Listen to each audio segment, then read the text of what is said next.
All right, we are live. Hello, everyone, and thank you for joining us today.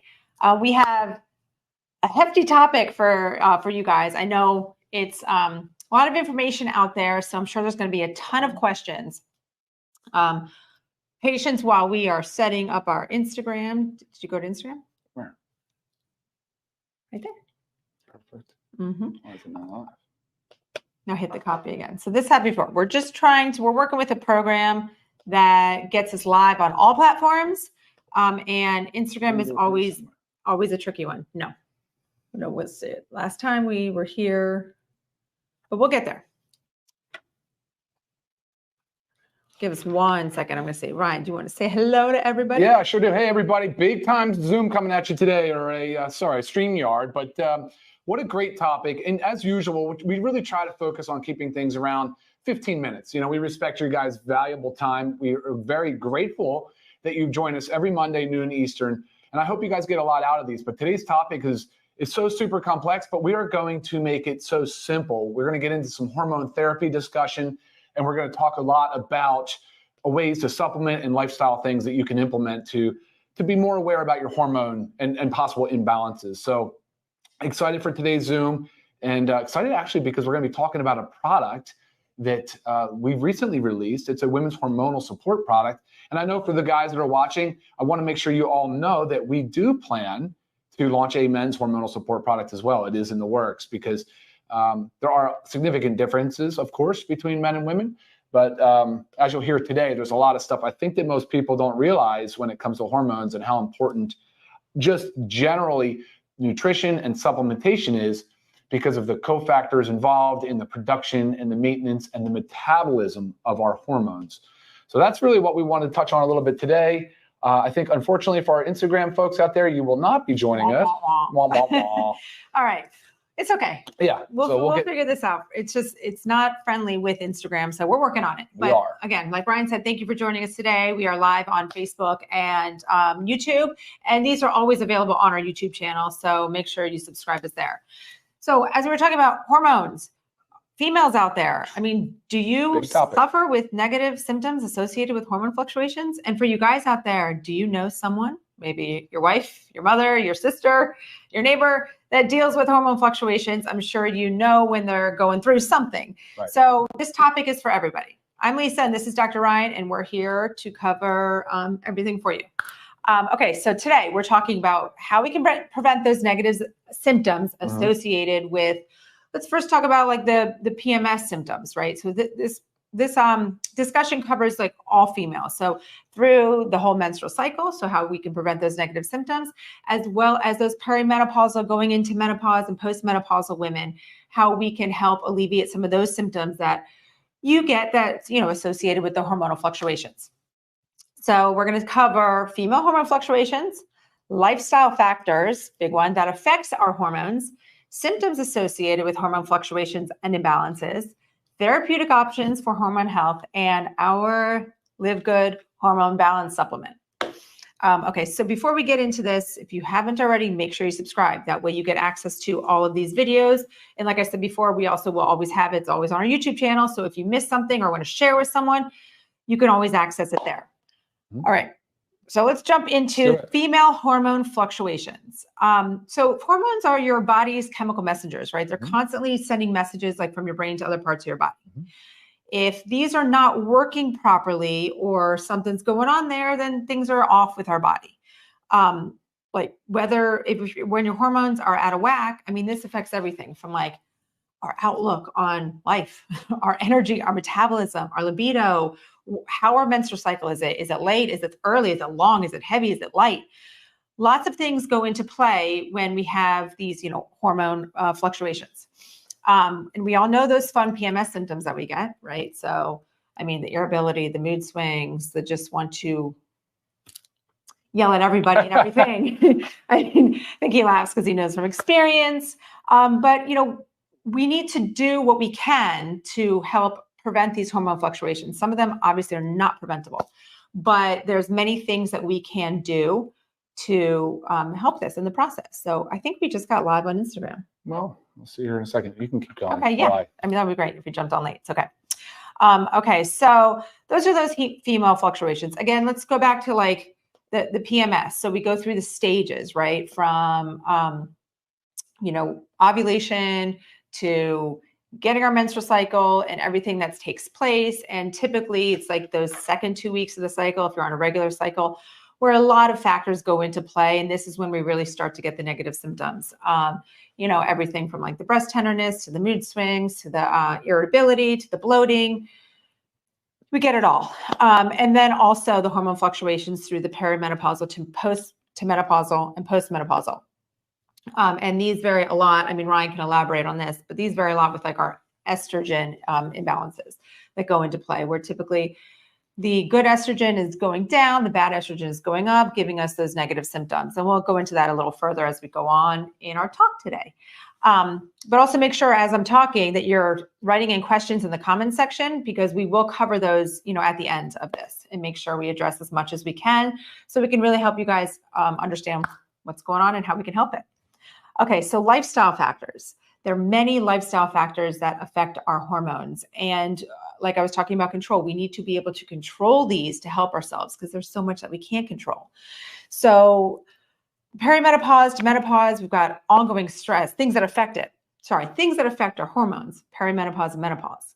Can't control that. It is what it is, but we have ongoing stress. Our stress really plays a role in our hormone. Our diet, huge player in our hormones. I mean, this goes from everything from like environmental toxins, right? Are we eating out of plastic containers? Are we getting those BPAs? Those BPA or endocrine disruptors, xenoestrogens, right. PCBs, even phthalates, which are really common in plastics and other food-based products. So, sure. Yeah. So you might not think that environmental toxins have that big of a role in your hormones, but they do. They have huge. a major role. So think about that. Think about that next time you go and put your hot soup in your little plastic Tupperware container. And you microwave it, or you leave a water bottle out in the sun and you grab it and something like that. Those are your xenoestrogens. They come in, they mimic estrogen, and they just wreak havoc. I mean, they're synthetic, obviously. The BPA and I think probably BPA and PCBs are most commonly recognized, right? So, but that's exactly right, because you were talking about hormonal balance. Primarily, we're talking about estrogen. Of course, progesterone plays a role, but these would be considered as sex hormones: testosterone, estrogen, and progesterone. So when you have these xenoestrogens enter into the game, they're totally going to be playing games with your body, wreaking havoc. Now, we will talk a little bit about plant-based phytoestrogens. Those are also xenoestrogens, but we're going to talk about that later today a little bit, specifically related to soy and other phytoestrogens. And how they can play a beneficial role in our bodies. Yeah. So sorry to interrupt you, but no, I like it. No, you're feeding into it. That's great. So other things, diet, we said, sleep. Okay, if we are getting too little sleep, guys, we are definitely negatively affecting our hormones. Huge player in it. Our weight fluctuations. Think of like maybe you yo-yo dieters out there. I mean, every time you go on this diet for 3 months and you lose all this weight and then you're off of it and you gain it all back, that affects our hormones. Exercise. So this is not just lack of exercise. This is also too much exercise. And I'm going to speak on that from experience, because this was me when we were trying to get pregnant with children. I was an over-exerciser, especially the cardio. So I would call myself a cardio junkie back then. And I really affected my hormones negatively. And it had a major impact. It took us 3 years to get pregnant. I was borderline about to, get IVF. And luckily, through my doctor's help and me backing off on exercise, we were able to regulate my hormones and I got pregnant naturally. So thankful for that. But you have to understand that. So it's not just too little exercise. It's also too much. And the cardio does play a big player in that. We need to lift those weights. Smoking, major player, excess alcohol, and even excess caffeine. Some caffeine is good, but too much can have a negative effect on us. So again, these are all lifestyle factors that can affect our hormones. So we need to be able to control what we can control. I always say that across the board for so many things, because there's so many things out of our control. So when we can control our diet, we can control our sleep. Stress is tough. You got to work on it. It's not just going to happen saying like, I want to work on my stress. You have to actually work on your stress level, whether it's going outside and taking a walk. I mean, again, you find what works for you. So to me, I know if I'm like, feeling it, how it feels as the stress is building, everything, the emotions rising, go outside, take a breath, go on a short walk. I promise you, you will feel so much better. So easy. So what I hear too ultimately is, when you can focus on body composition, obviously having some healthy subcutaneous fat is important because we don't want to be so super lean. Right. Like we're talking about with a lot of these over-exercisers, the cardio junkies, they tend to really cut out almost all body fat. And that's a problem, right? Especially for women and fertility, looking for fertility reasons. And it's not just cutting out just the body fat. You don't really build the muscle. Well, right? There you go. That was my second point. Go. Yeah. Well, no. And then of course, muscle mass is such a metabolically active tissue. It does a far better job than obviously visceral body fat, which is that unwanted fat that crowds around organs and around your belly and all that thing. But the lean muscle mass does such a better job of improving our hormone balance. I just call it balance, but improve our hormone levels. And my hormone level might be different from another man's hormone level. Obviously, they will be. I mean, hormones are not a perfect science, guys, not whatsoever. So complicated, very complicated, very nuanced, very individual. N of 1 applies for sure in the hormone world. But like Lisa said, they're so vital. They're so imperative for health. And they're, you can't live without them, obviously. Yes, for sure. And there's, go ahead. I didn't mean to interrupt you. I keep because I was going to say, like a lot of today's discussions, there's from a hormone perspective, I always tell people, I said, it is important to have your hormones checked. We should know what your hormone levels are. And it'd be great if we had those at a baseline of, when we somewhere around 18, then again at 25, at 30, 35, for whatever the interval might be. But it would be nice to have the historical data so we kind of know where we're trending. So if you don't know your hormone levels, go get them checked. They are very, very cheap from a lab perspective. There are a bunch of hormones in the body, and there's a lot of interrelated activity going on with them. The hormone cycle, even like the experts, the foremost experts and the researchers in the hormone world still do not know definitively how every step of the process works. I mean, there's just a giant cascade of events, the way that they work on negative feedback loops and how the one hormone will signal another hormone to release the hormone. It's just like, so it's the wildest thing. I think there's over like 50 hormones in the body, but I know predominantly what we're talking about again is the sex hormone. So that's the estrogens. There's basically 3. There's estrone, estradiol, and estriol, E1, E2, and E3 respectively. There's progesterone and there's testosterone. So as we talk about premenstrual syndrome, which is really for menstruating women. And then, of course, we're going to go into perimenopause, menopause, and postmenopause. And there will be just a very, very short discussion on how those changes take place during those periods. Yes, 100%. Yeah. Okay, so we talked about the lifestyle factors, control what we can control, and let's go into some of the symptoms associated with. And, this is obviously more for me because I get to experience it with you, females out there. So we all experience some sort of negative symptom. I mean, I don't know a single female, and I'm sure you don't out there. Raise your hand if you've all experienced it, because I know you have, but we all have something, whether it's the bloating, whether it's breast tenderness, night sweats, hot flashes, cramps, mood swings, irritability, the crying at a commercial for no apparent reason. I mean, there's so many things that happen. And sometimes I always tell Ryan, I feel like I can't control when it happens. I know it is happening, but I can't control it. And I always say it's only a couple days a month, but he recognizes it. And it's always this tension. I'm like, I can't you got to let me be for a couple days and then it passes. But it's tough. It's really hard to handle, especially when we're in these busy worlds with dealing with multiple children, dealing with stressful jobs. I mean, it is tough to manage the emotions and the symptoms. So understanding our hormone fluctuations, understanding the lifestyle factors, understanding what we can do is really important to help alleviate these symptoms. It's really, you're not treating anything. But you're just helping your body. You're supporting your body. There are therapeutic options out there that we're going to discuss that go into this. So I talked a lot about the lifestyle factors, right? And that might be overwhelming right now. Like, look, I'm telling you, you've got to sleep more. You've got to stress less. You've got to eat right. You've got to find the right balance of exercise. It's kind of all overwhelming. So if you wanted to think about a really good place to start, it's with the diet. And that's with diet comes supplementation, because nutrients really play a role. So when we have nutrient deficiencies, this can go from anything from not taking a multivitamin, not taking our magnesium, vitamin D, our fish oil, we have our factor 4. Not routinely taking supplements can cause nutritional deficiencies, which can also play into roles in these hormone fluctuations, leaving with negative symptoms. So we need to make sure we're doing our proper diet and our proper supplementation. And then using supplements to help alleviate the symptoms. And I don't mean like going and getting the Aleve, right? Because that can start to like wreak havoc on your kidneys and your stomach and everything. Yeah. Right. So, you know, when all else fails, I get it. You might have to reach for the bottle every once and again, but you don't want that to be like a routine thing. Oh, my time of the month. Here we go. I'm taking Aleve for 7 days. You really don't want to do that. Really negatively can affect you. Sure. So with so much information out there, and this is where I know your brain can really, really help. So much information out there. It's hard to know what to do. What are our options? I mean, we have everything from hormone replacement therapy, from bioidentical hormone replacement therapy. Maybe you can help explain a little bit of the differences. And then to our, supplementation, like with our LiveGood hormonal balance that can help us through the process. So what's the major difference, Ryan, between hormone replacement therapy and bioidentical hormone replacement therapy? Actually, on that topic, so women have been severely underserved in sort of options for dealing with the fluctuations of hormones, because that's really the main difference between men and women. Men have a general stable profile of hormones. Women do not. And so we were dealt a shorter stick. Right.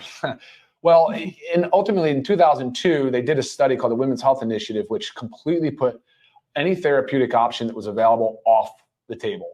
They took it off the table. So hormone therapy sort of got a black eye, got a bruise, and hasn't recovered. It really hasn't recovered. There's a movement now to reestablish hormone therapy as a treatment, because that study was so flawed. It has now it's widely accepted that the outcomes they were measuring, the whole study, it was flawed. It was flawed. So the risks that they highlighted really don't apply to the level that they made it feel like or seem like, and the benefits they got just completely downplayed, right? So hormone replacement therapy is a very viable option for many, many, many women, and of course men as well.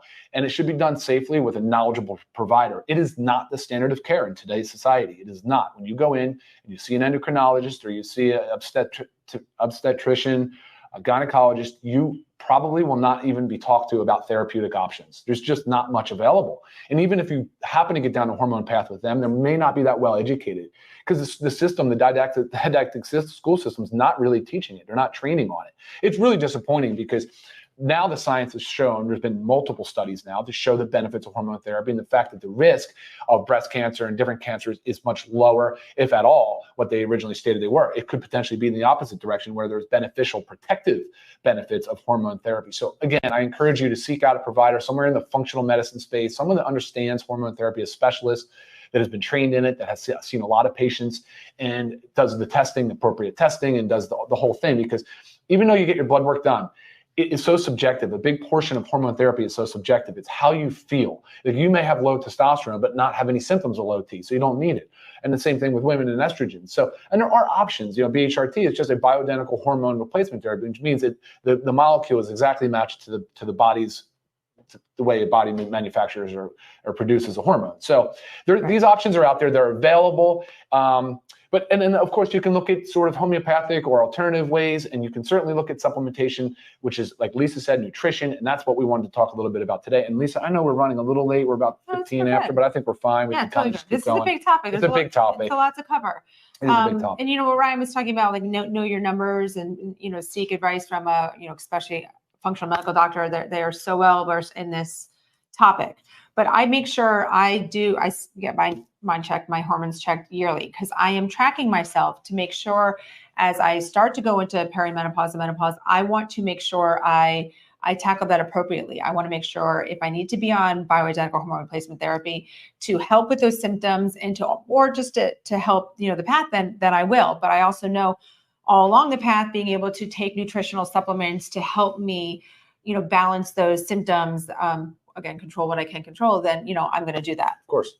Okay. So let's talk about specifically. So this is our LiveGood hormone balancing supplement. I'm so happy to have this brought to us. I mean, this helps support and balance our hormones throughout the process. This goes for all women. Like I said at the beginning, this is for menstrual, symptoms. This is for perimenopause, menopause, postmenopausal. But the biggest thing that this is for, it's to help alleviate negative symptoms associated with hormone fluctuations. Okay, this is not like a hormone therapy.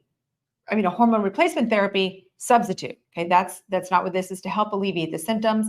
But I don't get into the details of it, because when it comes to the estrogen balance, a lot that goes on as we are leading into perimenopause, menopause, postmenopause.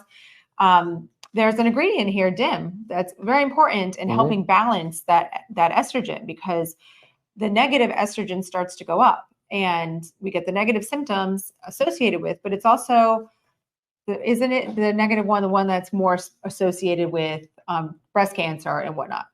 So there's a transition really from premenopause, perimenopause into menopause and postmenopause.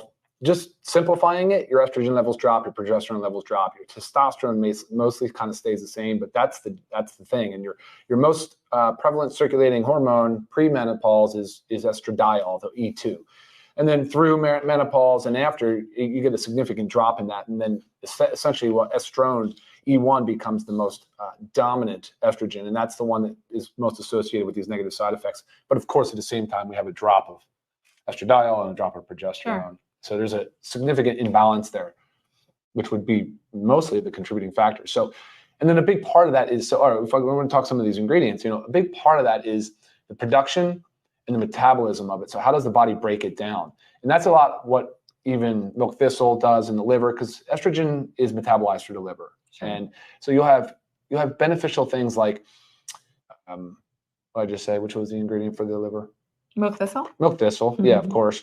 And then the DIM. So it can help actually metabolize some of the estrone and help create more balance in the hormones. And then there's other ingredients in here that I wanted to talk about, the isoflavones that you find in the soy extract. And I know soy's gotten a bad rap, which is unfortunate. It's kind of like the same thing goes back to these flawed studies where now they're showing that soy has protective benefits. There was a Shanghai Women's Initiative, which we know that women in Far Eastern countries, like they eat a lot of soy. Yes. They eat soy. It's a staple in their diet. Right, daily. They have much lower incidence of breast cancer, ovarian cancer. Yes. They have much lower incidence of all these other chronic diseases.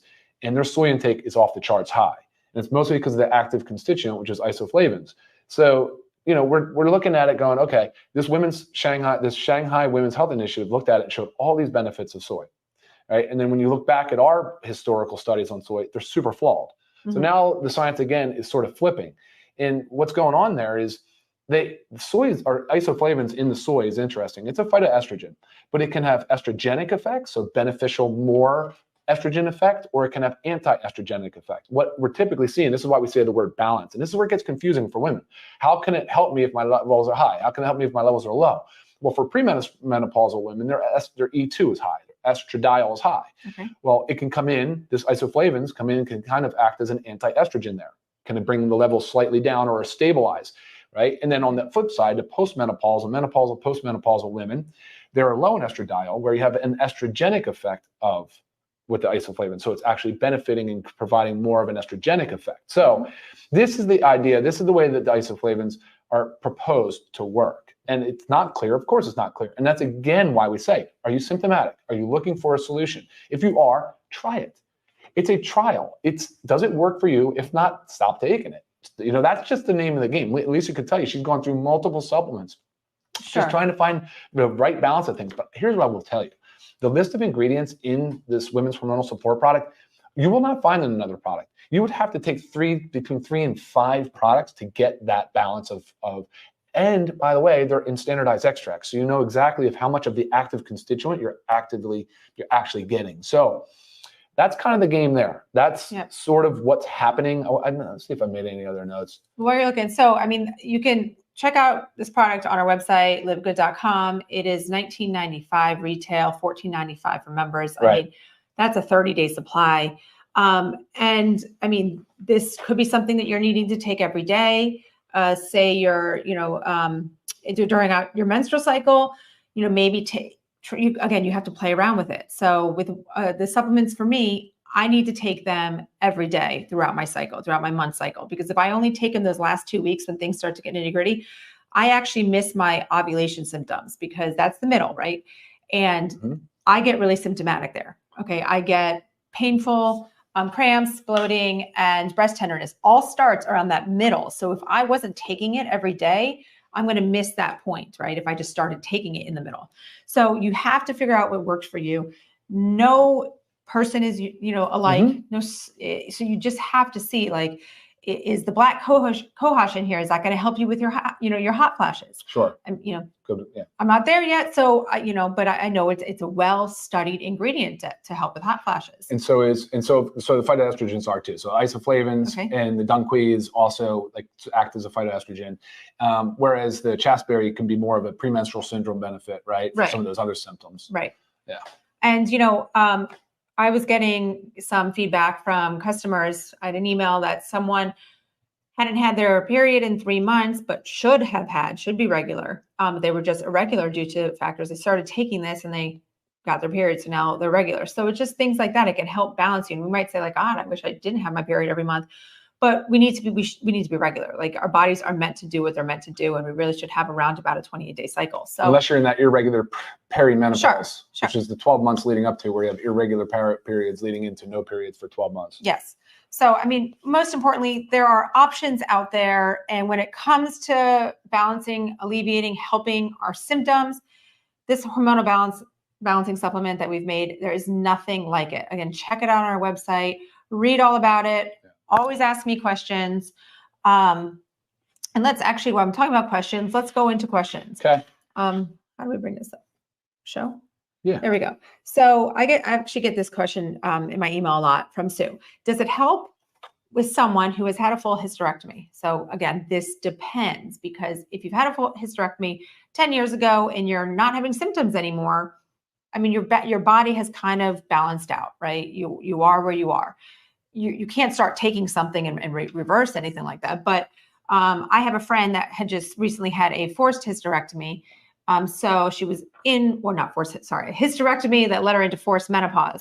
And so she's dealing with a load of negative symptoms associated. And it might take, her functional medical doctor is saying it might take her months for her body to start to balance out. So yes, this is helping her through the process, helping her with those hot flashes, helping her with her mood swings and bloating. So again, you've got to try with what works best for you. To that point, I'm glad you said that. That I actually would say you need to try it and take it for 60 to 90 days to even allow that balance. So that whole idea of just kind of treating symptomatically is probably not going to work, but it might. I just would suggest starting it, getting steady state concentration, stabilizing, and then seeing from there. So. Okay, Melanie, you basically kind of asked the same thing. 5 years post complete hysterectomy, how can it help you? If you got those negative symptoms, this can help you. For some other questions, remember, keep writing these in and make sure you have subscribed or joined us late. Make sure you subscribe to our channel so you can get all these questions answered. Can't miss a topic. Cover so much over the weeks. There's just a lot of positive testimonial stuff coming in. The ingredients of each product and the descriptions are very helpful. When you check out our website, you will see a Learn More section. In that section, you can read the ingredients. And if you have further questions, always reach out to me via email so I can help you. Oops, show? Yeah. I think this is an interesting one because, again, in order to be able to get everything and have dunquis, by the way, in a standardized extract, which is very unusual. It's not an easy ingredient to source. You would have to take 3 to 5 supplements and you'd be paying. I look at some of these women's hormonal support products that are on the market, may have 1 or 2 random herbal ingredients, and they're like 30, 40, $50. Mm-hmm. The prices are outrageous. And I think it's because it's such an underserved population. I mean, a woman right now with the health span that we have, about 1/3 of their life will be spent in postmenopause. I mean, it's a significant time period. And there's a lot of things. And I know we're talking about a lot about postmenopausal, but this really does apply all throughout. So it wouldn't apply to the one question I saw, which was a 15 or 13-year-old girl, because if there's some significant imbalances there, there definitely needs to be checked out with their physician, right? I just can't recommend this type of product for that age. I wouldn't recommend it, of course, for breastfeeding, pregnancy, and if you have active cancer, I would definitely consult with the oncologist, as you should anyway with any supplementation, any new foods that you enter in. It really should be a really holistic approach with your oncologist if you're undergoing active treatment. Okay, we have this from Linda. How does the same product treat both stages of hormonal imbalances, menstrual cycle as well as menopause? So Ryan just went into the whole estrogen breakdown and how it works to estrogen balance in both phases, both differences in our cycles or in our hormones are affected by estrogen. Yeah. So this helps to balance them. but also we deal with a lot of the similar symptoms, from the irritability, mood swings, bloating. I mean, it's all there. I mean, hot flashes to a different extent with menstrual cycle. I mean, I get very hot towards my real end of the cycle. So it definitely helps all stages. Well, it can, right? I mean, that's kind of what we're saying here is like, again, you need to experiment a little bit and really kind of take control of your own health and just sort of know what you're doing.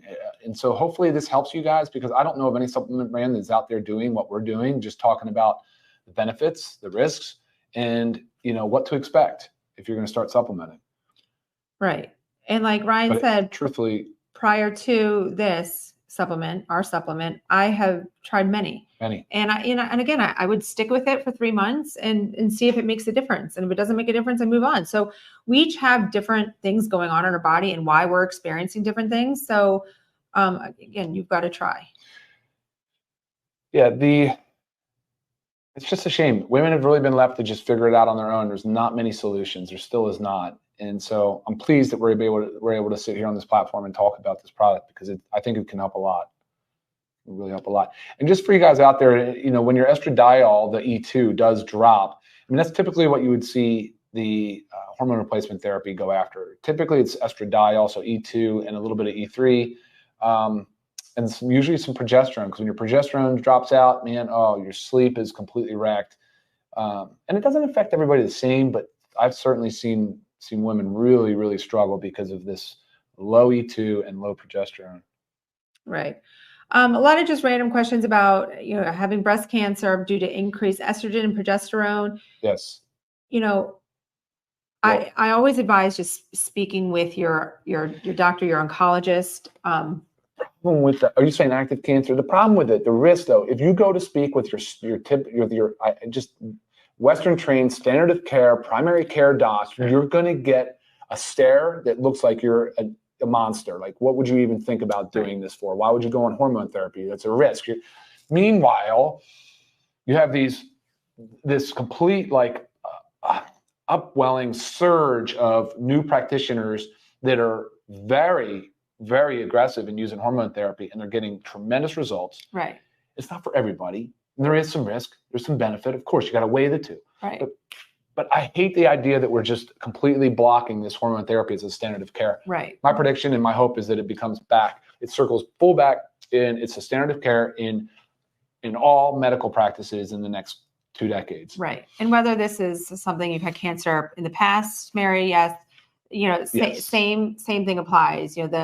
The estrogen that's too high is your bad estrogen, bad because it's so, but again, we don't know your specific case, but that's also why we really love functional medical doctors, because they look at it as a totally different approach, a whole root cause, a whole full body, not just that standard, textbook, treatment and answers. I think I kind of went through everything. Okay, awesome.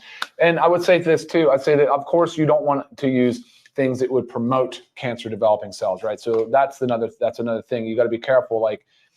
And I think we've said that enough, right? But I know the reason why we keep repeating is because how many people we get questions from, and they're just pretty surprised with our answer. They're like, yes. They're not used to it. And again, there's plenty of literature to support our position. So hopefully you guys have good, trustworthy medical advice in your world. We're happy to help with questions if you want to email us. But continue to tune in. Please subscribe, because you guys can stay up to speed with everything we're doing. And then check us out every Monday, noon Eastern, for more of these awesome. Yes. So make sure you subscribed. So yeah, bottom line with this whole thing. So much information out there, but all of us women, we go through these hormonal fluctuations. We need to know our numbers. You need to work with a qualified healthcare professional to know your numbers, so you can understand what is going on, why your body's feeling the way it is, and how you can properly treat it. And as always, our hormonal balance supplement is a rock star supplement out there. You've got to try it. It is wonderful.